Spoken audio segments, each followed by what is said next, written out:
This instructional video will show you installation and removal of the recovery bag for your Tiger-Vac CFE Mini Enhanced Wet Mix Vacuum System.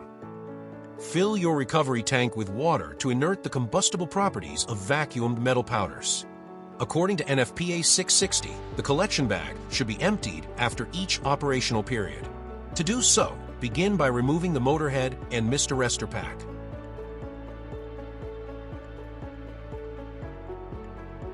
Insert the collection bag into the connector and tighten the wing nut.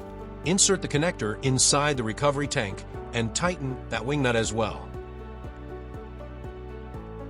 Fill the recovery tank with water until the liquid level indicator on the side of the tank reaches the indicated level.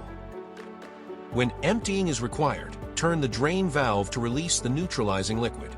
You may empty into a floor drain or mount the tank on a raised platform and empty into a container.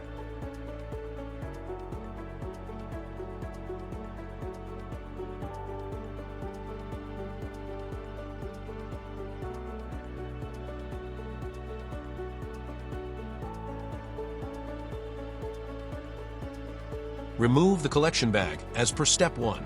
Then inspect the cone assembly and inside of the recovery tank for residual powders. If present, clean them. Also check the mist arrestor for clogging. It can be rinsed to remove the obstruction. Verify that the gasket on the cone assembly isn't damaged to ensure a proper seal.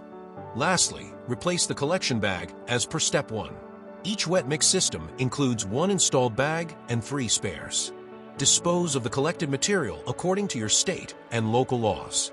For more assistance with your wet mix vacuum system, email us at sales@tigervac.com.